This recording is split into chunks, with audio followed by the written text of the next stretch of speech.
We've been made aware that the voices in my head are now being heard by everyone viewing our broadcast. We apologize. I'd also like to thank all those personally who sent the many cards, notes, texts, emails, tweets. Texts, email, tweets? Forget it, man. He's on a roll. Those of you who stopped in the street while I was trying to withdraw money from the ATM to inquire about my mental health. Those who gave me fist pumps and said, "You got this, man. Don't let them get you down." Some of you who sent small gifts. Get on with it. Sheesh. Okay. In closing, I'd like to say, welcome to But Frankly Pierce News. I'm Arthur Fairview. The definition of insanity is repeating the same thing over and over again and expecting different results. Case in point, the aftermath of the 2020 election. We have covered this previously. Ad nauseum. But I think a brief refresher is in order. Here we go. When Joe Biden was declared the winner and president-elect, failed former President Trump became unhinged. Well, that's putting it mildly. Trump sent teams of lawyers to contest election results in key battleground states through the courts and lost. He spent millions of campaign dollars to do a recount in Michigan, only to learn that not only was there no evidence of voter fraud, but there were actually more votes for Joe Biden than previously counted. Bite my shiny metal ass. Next came Arizona and what we called the Fraudit. This recount, if you can call it that, of Maricopa County was funded by QAnon conspiracy follower and CEO of MyPillow, Mike Lindell. The former Overstock.com CEO and ardent Trump ally, Patrick Byrne, as well as One America News Network's Christina Bobb, both of whom launched 501c4 nonprofit organizations to fund the audit that was performed by cyber ninjas. After many delays and much posturing, the verdict is finally in. And here's the kicker. Joe Biden still won. But we already knew that. was anything else learned from this exercise? Yes, two things. One, Joe Biden won by a larger margin than previously reported. And two, the cyber ninjas have no clue how elections work. That's not how it works. That's not how any of this works. During the hearing on the floor of the Arizona Senate, which FYI Democrats were not invited to, the Maricopa County Board of Electors tweeted in real time, refuting all the allegations the cyber ninjas could come up with.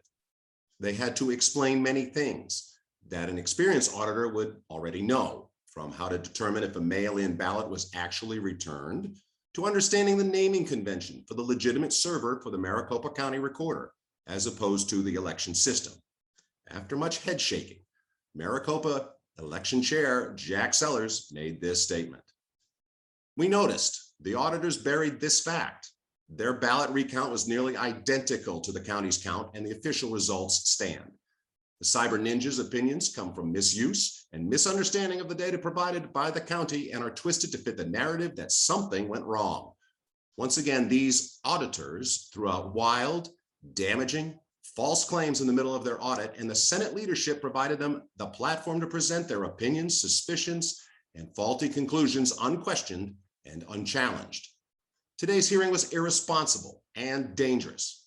I encourage lawmakers to stop listening to the fringes and gather real facts from election experts before making more careless allegations and proposing legislation based on poor science.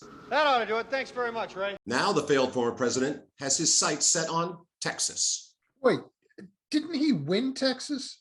Yesterday, President Donald Trump urged Governor Abbott to investigate the Texas election results.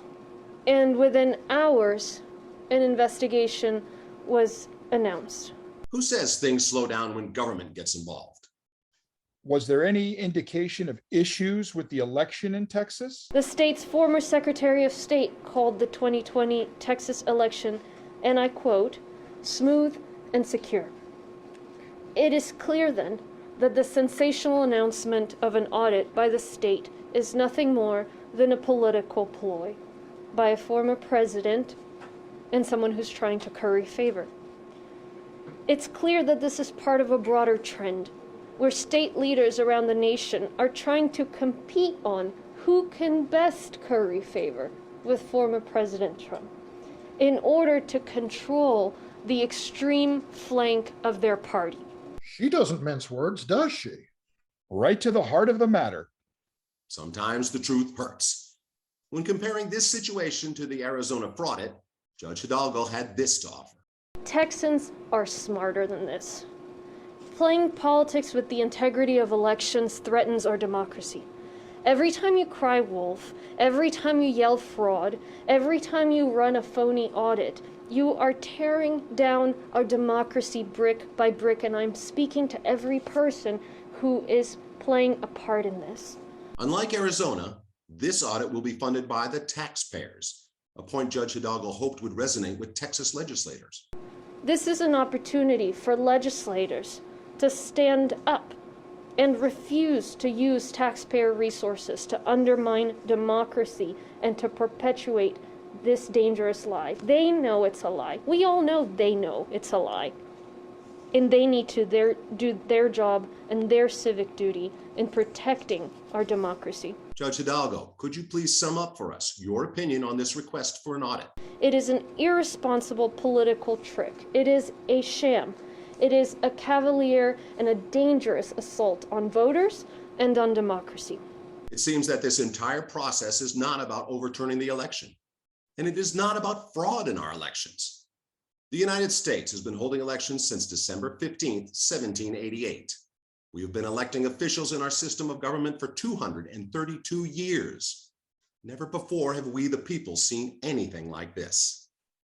This malignant narcissist is only interested in one thing: Sowing the seeds of doubt. Through the use of the big lie, Trump has 1/4 of the population believing that the election was stolen. His failed coup attempt on January 6th has created a black eye in our standing with the world. And for what? Phenomenal cosmic power! Lighten up, Francis. Next, the pandemic is taking a serious toll on our healthcare systems. So we are starting to learn a new phrase: crisis standards of care.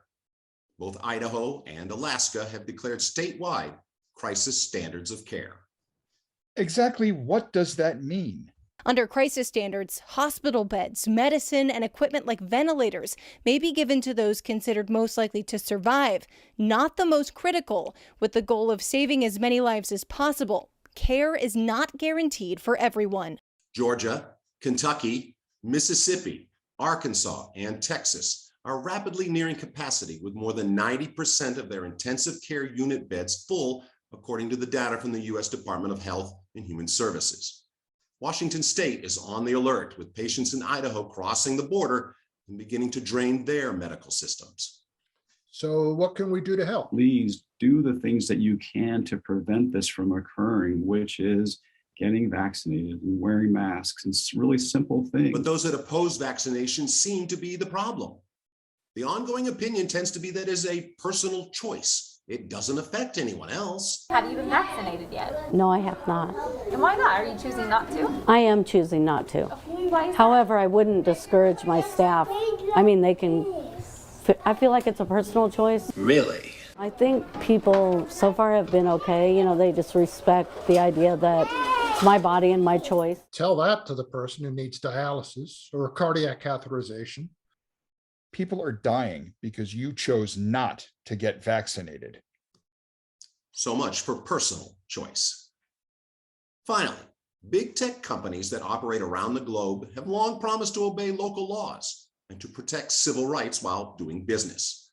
But when Apple and Google capitulated to Russian demands and removed a political opposition app from their local app stores, it raised worries that two of the world's most successful companies are more comfortable bowing to undemocratic edicts and maintaining a steady flow of profits than upholding the rights of their users. Greed, for lack of a better word, is good.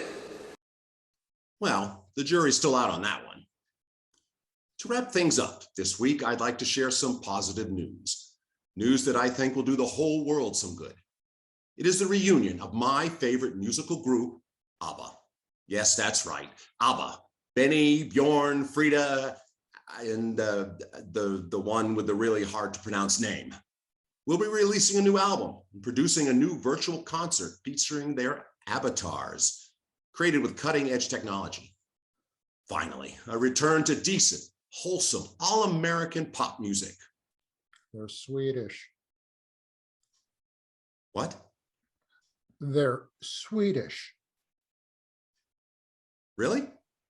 Ja, den dumme Passion. Well, you know what I mean. Yes. Yes, we do. Anyway. This has been But Frankly Pierce News. Thanks for watching. I'm Arthur Fairview. Well, you ain't got no values. You know you think you're hot, no values. You know you got a lot, but no values. And I'd be glad if you went away again.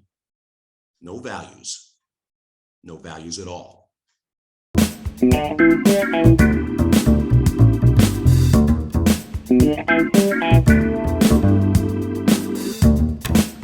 you.